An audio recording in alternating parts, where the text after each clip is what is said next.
Welcome to Taiwan Talks, covering the latest global news from a Taiwan perspective. I'm Betty Chen. In 2024, presidential elections are scheduled in both the United States and Taiwan. The outcomes of these elections have the potential to reshape dynamics between the United States, China, and Taiwan.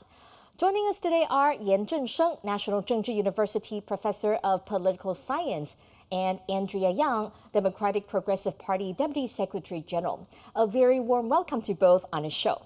So first, let's take a look at Trump's America First message during the 2016 presidential election, where he emphasized American exceptionalism and isolationism.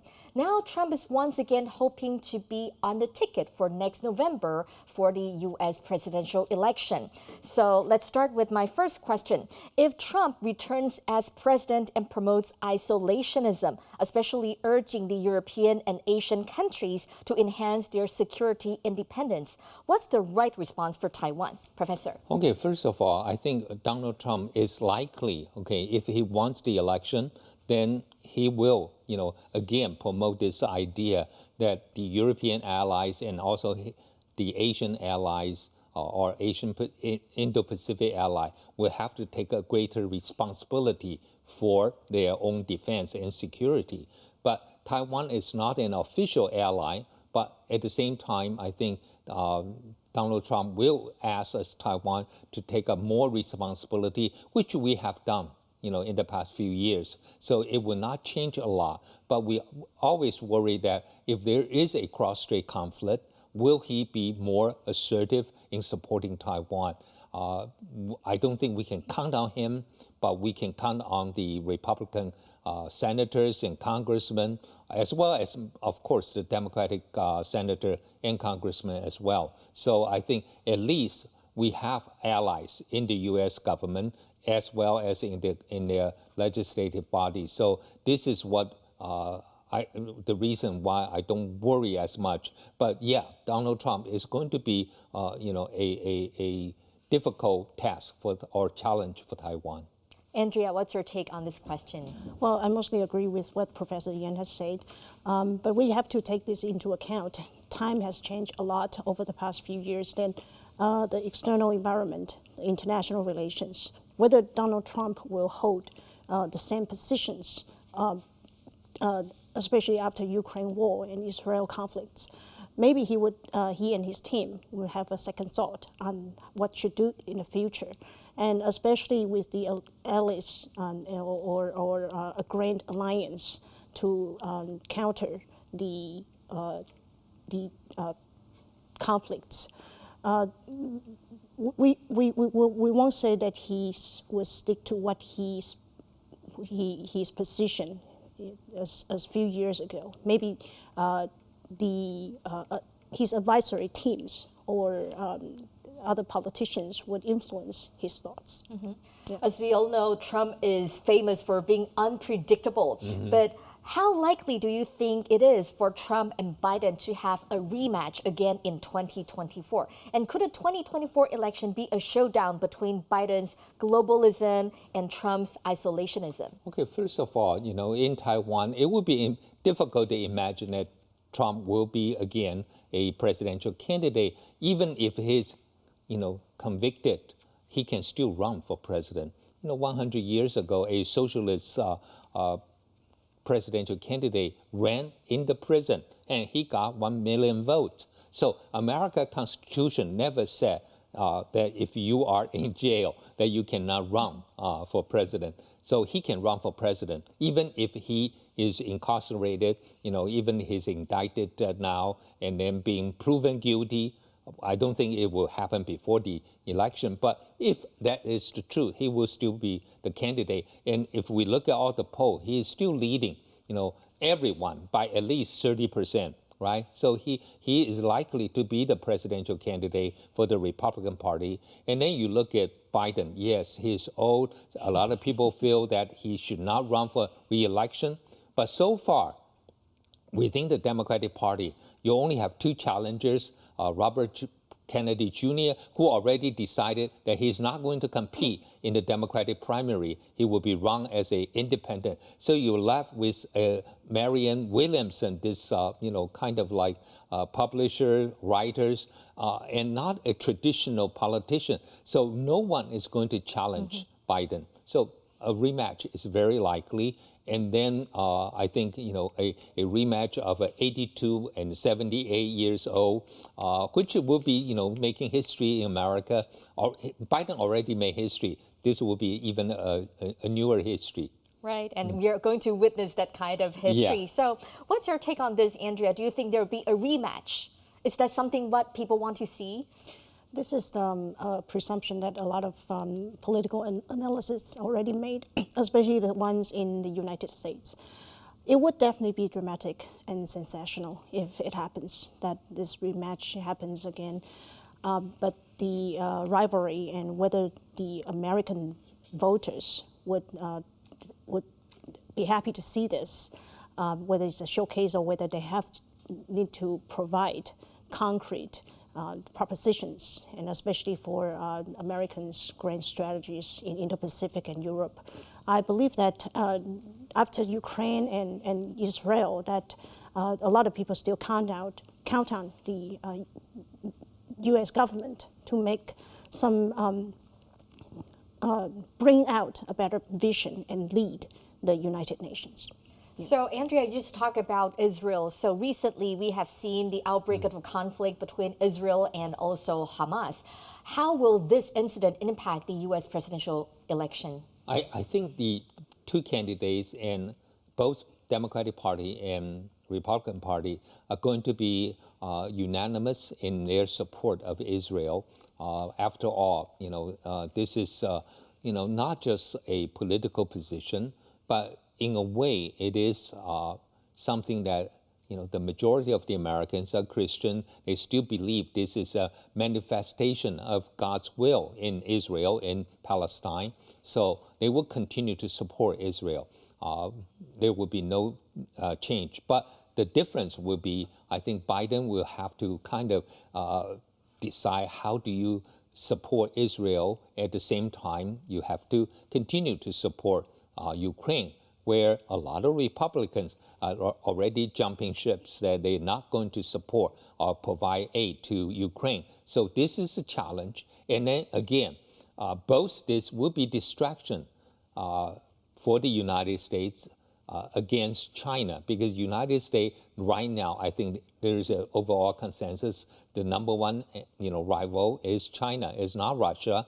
It's not, Hamas. So if you have to be bogged down by the Israeli conflict here and then by the Ukraine conflict, then they cannot concentrate on their, confrontation with China. So this is something that the next government, whether the Republican or the Democratic president elected, that they will have to decide, which one is their priority. They have to decide. So, Andrea, what's your view? People certainly do not want to see a war after another.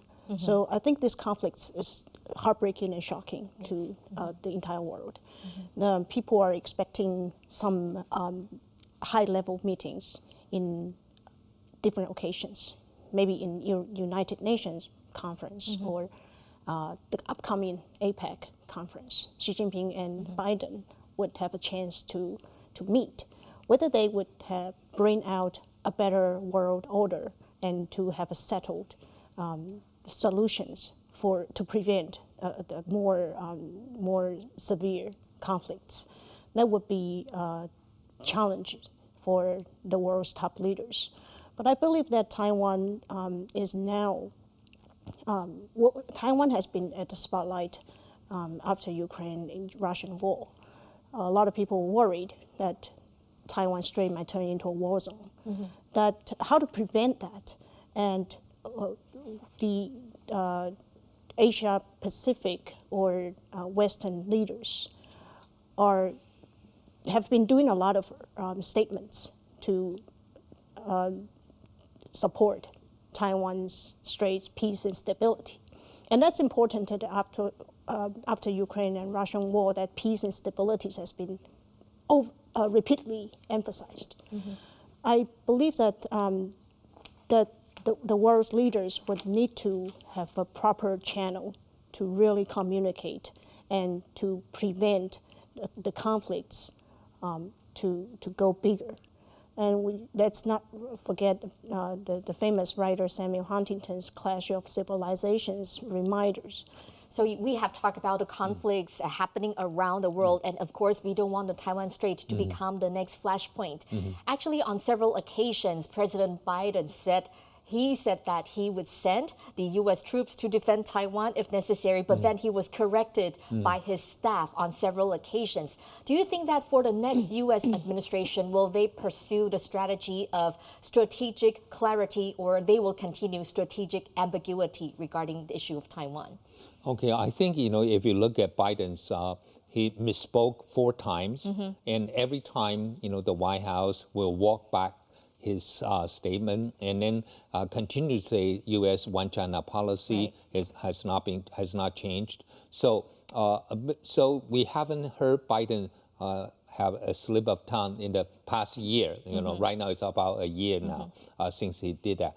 So I think Biden probably got used to, and you do find out, like Andrea said, in the G20 meeting or in the G7 meeting, the NATO meeting, every time you see European countries, United States, or even Japan, they care about the peace and stability, security of the Taiwan Strait. But at the same time, they will also say that their country's one China policy has not been changed. So this is, I think, will continue for a while. And the U.S., even if Biden will continue to be the president, maybe he would not be on top of everything. But I think the general consensus within his government is he's going to be walking a very cautious way and try to still balance. I think he's not going to, totally in conflict with China, not talking with Xi Jinping. You can see in the past few months, so many secretaries from different branches of government visited China. And so they will still have dialogue, but they all conceded that the conflict, the potential, what we call maybe, the kind of their dilemma are still there. So this is not going to change. So for Taiwan, I think what we want to do is we are not going to provoke or unilaterally change the status quo, but we could just prepare ourselves, just have enough deterrence so that Beijing will not make an easy move. Yes, Andrea. I think strategic ambiguity will still be implemented in the upcoming years. No matter which one will become the president. Yes, because the trust between U.S. and China is very superficial, and mainly because Xi Jinping has not chosen to breach a proper communications between U.S. and China. So I think it would be very dodgy to look into the U.S. and China relations in the U.S. government discussion. But we still believe that both United States and China are trying to stay rational in any occasions, in any circumstances. They're trying not to provoke each other. Of course, they have to make the necessary statements, as like official statements that to clear their propositions. But we can see that the statements are, in a way, try to balance point of views, but they don't say anything new, but repeat themselves. So I think that's the message that we can read in between the lines, that both countries are trying to stay rational and find a way to cooperate in the economic developments, just like I the think at the few same years. time, they keep their cards very close to themselves. That's right? true. So that's why you said strategic ambiguity. I think it's not just U.S., but I think also China. Even though China make it clear that they have never excluded the use of force, but still you don't know whether they're serious about that or not. So again, keeping the card very That close. leaves us more room Yeah. for maneuvering, right? Yeah. Good. So a follow-up question on the U.S. presidential election. Historically, Trump's isolationist approach, he didn't prioritize like building alliance or partnerships with other countries, and he also led the United States to leave the TPP and Paris Climate Agreement.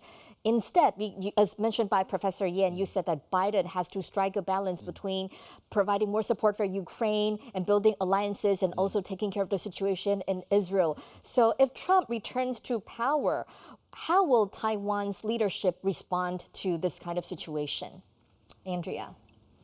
Well, as I mentioned before, that Taiwan's political parties and government should remain good relations with both U.S. Democrats and Republicans. And it is important to note that supporting Taiwan's decision is bipartisan in the United States. So doesn't matter who's the president, that Taiwan should clearly state our own national interest in terms of cooperating with the U.S. And we need to understand U.S. national interest as well, that we would be able to adjust our way of cooperation. But let's not forget that U.S. is a democratic country. All the bills passed, all the related to support Taiwan's bills have been passed over the past few years, and all the budgets on investing on military to support Taiwan's military capabilities. So all this would not be overturned. Doesn't matter who's the president. But if it would be overturned, it would take years. Then, but still, that I think for Taiwan, that we need to be really clear with our national interest and be very clear with how to work with different American leaders. So now let's switch gear. Let's talk about the presidential election in Taiwan. So our election will happen in January next year. And some people say that, especially for the DPP supporters, over the last 7 years under President Tsai's leadership, U.S.-Taiwan relations has reached new peak. What if the KMT returns to power next January? Do you see a big change in terms of U.S.-Taiwan relationship under the KMT government? I think, no matter who is going to be the president for Taiwan next year, the pro-U.S. position, I don't think will change. The only difference is that, except Lai from the Democratic Progressive Party, the other three candidates, they might have a more conciliatory approach toward China, and China probably will be more willing to talk to the other three candidates if they become president. And presidential hopeful Lai today at this time, even though he has stated that he wanted to have dialogue with China, but my observation is China will look at the DPP saying, if the party leader talk about dialogue between Taiwan, Taipei, and Beijing, how come the social media that supported the DPP still continue to demonize China? So in that way, they feel that if it's if those people who on social media if not working for DPP, just express their own view, I think this can be accepted. But a lot of time in Taiwan, we know every political party have we call higher, social media people. So if you decide, if the high authority decide to pursue a particular policy, and then those social media will follow through. But this is not the case. So I think that's why Beijing doesn't trust Lai as much, because they feel that you are talking one way, but you allow the social media to continue to make it difficult for the two sides to have dialogue. I think that's the difference. But in terms of U.S. position, I think every candidate is the same. In Taiwan, we have only pro-U.S. politicians. Good. What's your view on this, Andrea? I agree with Professor Yang. Around 60 to 70% of Taiwanese people also believe that U.S. is a more trustworthy partner than China. So although there are some economic cooperations or economic activities that we prefer to because China is such a big market, that the business people and Taiwanese people will rationally think it is important to remain a peaceful relations or status quo with Chinese government. So, but that's the economic side. Politically, then it was very clear that what happened in Hong Kong in 2022 was one of the key reasons why President Tsai was voted with the historical high record. So that it's very clear that the Taiwanese people would not prefer to be alter our way of living, like democracy and freedom and all that. So I do think that of course we would say that it takes years for President Tsai to build this trust between Taiwan and United States. And also it was during her governance was there was a bump ride between U.S. and Chinese relations as well. So it was Taiwan took the opportunity to build up our good relations with the United States. So talking about the importance of communication and also dialogue. I remember back in, I think, 2017, when President Tsai and also President Trump, they were both first elected. During the first term, they had a direct phone call between the two heads of states. Do you foresee that to happen again in the near future? Well, I think, it's not going to happen. I think the U.S. government felt that a lot of times they would like to see Taiwan maybe as a proxy of U.S. overall strategic deterrence of China, but I don't think they want to create a kind of I call optics or kind of photo opportunities for Taiwan to boost our relation with the U.S. because it will hurt its relation with Beijing. So I don't think that will happen. But in terms of substantial relation with Taiwan, I think that will continue. But without the only concern I have, I also have checked with the views of the mainland scholars.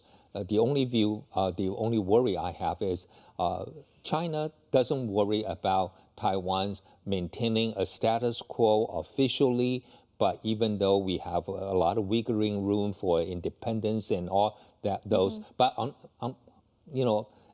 unless you declare independence, the others probably can be tolerated. But the only thing they cannot tolerate is what exactly Andrea said, is Taiwan becomes so close to the U.S. and became a proxy to be used against China. And that probably will be a more troublesome. That will be the red line. Yeah. Right? Andrea. Yeah, Taiwan certainly needs to be very determined towards what we are doing right now. That we try to be the world's good partner. And this has to continue to go. Indeed. So my final question, if Trump returns to office, do you see any changes in the U.S.-China relationship? Because previously he was very strong with his anti-China stance, but now it seems that he has some reservation. Do you foresee any changes in his attitude? I don't know. I never trust Donald Trump because he's a businessman. If China decide, saying the outside, the beach area in Shanghai, there would be a Trump Tower being built. I'm not sure about him.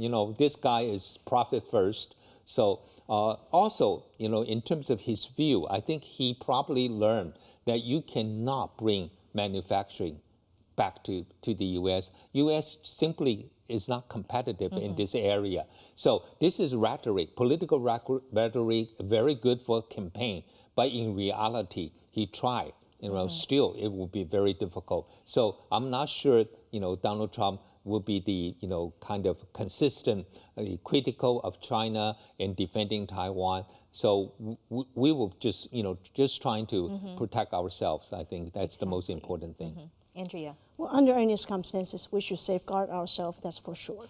But the U.S. government they have a systematic advisory team to make sure that one person's will would not change the entire country's national interests. So I think time has been quite different after Donald Trump left the office. But we should not presume that the outcome of the U.S. presidential elections. But we'll say that Taiwanese people are learning over the past few years that it is necessary to invest on the military capacities.